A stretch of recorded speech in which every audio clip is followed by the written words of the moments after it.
E aí, crentes, tudo bem, gente? Sejam bem-vindos a mais um episódio do Crentona Ela. Oi, senhoras e senhores. Gente, vocês lembram que eu pedi encarecidamente para vocês não me abandonarem no último vídeo e retornarem na semana seguinte? Pois é isso mesmo, vocês vieram, bateram na porta e eu não estava em casa. Gente, tô voltando aqui com a continuação daquele vídeo que a gente fez há 3 semanas atrás e eu vou fingir que não aconteceu nada como eu sempre faço, tá? Vamos fingir que passou só uma semana. E agora você fica aí com o final do vídeo, tá bom? Beijinhos!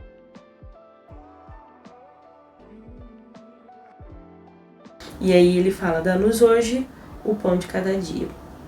E isso, o Bibo fala no livro que naquela época as pessoas ganhavam muito mal. Se você acha que você ganha mal, o pessoal naquela época ganhava muito pior do que você. Olha só, coitado deles, né? E aí ele fala que as pessoas ganhavam o suficiente para se manter dia após dia. E é engraçado que assistindo The Chosen, a gente vê isso assim bem claro, né? Como eles tinham uma escassez assim que para nós é escassez porque hoje a gente tem muito de tudo, né? A gente estoca comida e a gente tem muito de tudo, né?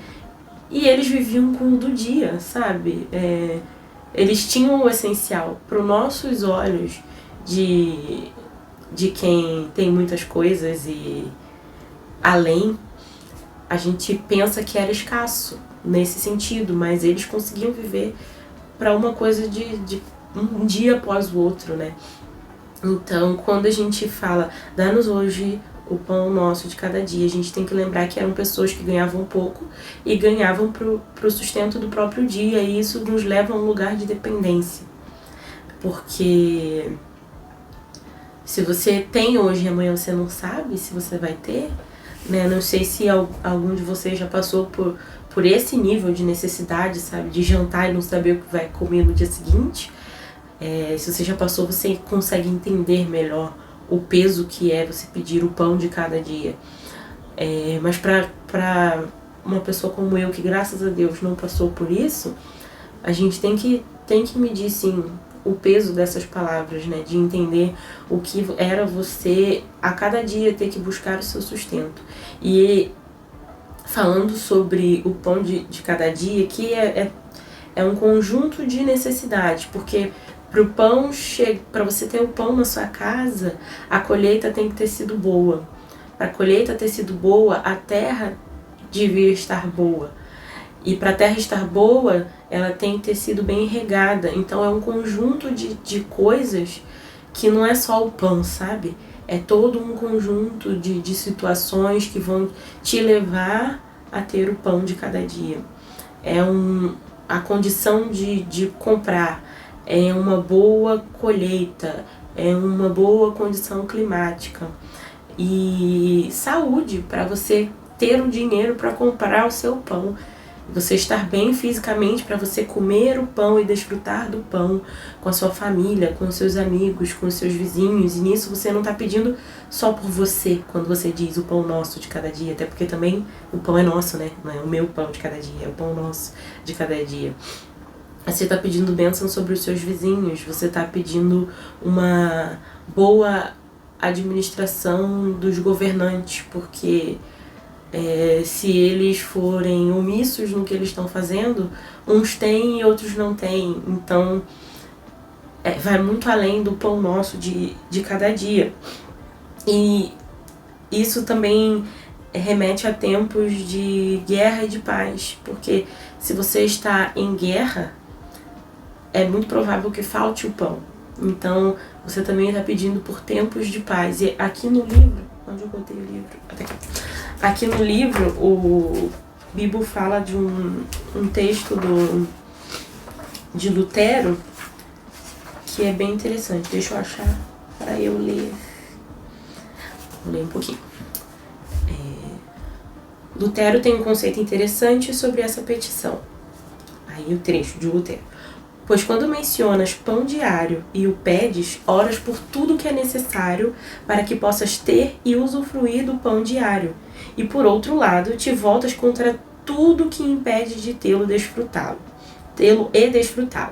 Portanto, precisas deixar teus pensamentos vaguear e te voltar para muitas coisas que não só para o forno ou o saco de farinha. Antes, precisa pensar no campo e na terra, que produzem e trazem a nós o pão diário e todo tipo de alimento. Pois se Deus não o faz crescer, o abençoa e o protege de perdas, não poderíamos tirar o pão do forno e nem colocá-lo sobre a mesa. Então a gente tem que ter essa perspectiva de que a gente não está pedindo só pelo pão, a gente está pedindo por muitas outras coisas, né? Isso me fez refletir bastante. E aí tem uma passagem também, eu vou ler aqui no livro, porque minha Bíblia está longe. Ele fala de Provérbios 30, do 8 ao 9, que diz assim: Não me deis nem a pobreza, nem a riqueza. Dá-me o pão que me for necessário, para não acontecer que, estando eu farto, te negue e diga: quem é o Senhor? Ou que, empobrecido, venha a furtar e profane o nome de Deus. Então isso volta aqui na questão da dependência, né? Da gente sempre lembrar que todo o nosso sustento e tudo que a gente precisa vem de Deus, vem dele. Ele é a nossa fonte para todas as coisas, não é mesmo? E também nos leva a um lugar de constância, porque todos os dias a gente precisa ir atrás do pão nosso de cada dia, né? Então, dependência e constância é o que me traz desse trecho da oração do Pai Nosso, que fala sobre o pão nosso de cada dia. E aí a gente vem para parte que fala: perdoa as nossas dívidas, assim como nós tenhamos perdoado a quem nos deve. E a todo momento essa oração do Pai Nosso nos traz a um lugar de fraternidade e de pensar no coletivo, né? Porque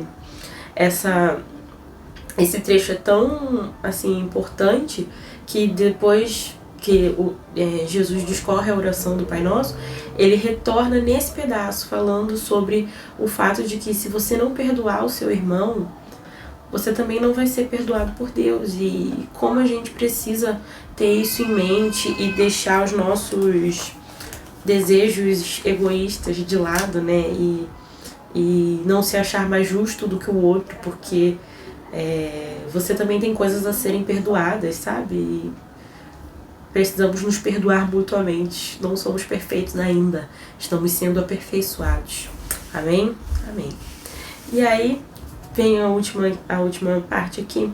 E não nos deixeis cair em tentação, mas livrai-nos do mal. Que volta mais uma vez a dependência de Deus. Porque como Ele nos supre no físico com o pão nosso de cada dia, Ele também supre o nosso espiritual, que faz com que a gente seja dependente dEle para vencer as tentações e vencer o inimigo e vencer tudo que talvez se levante contra nós, né? Porque só com Ele nós podemos vencer tudo que se levanta contra nós, não com a força do nosso braço, mas com a força do Senhor.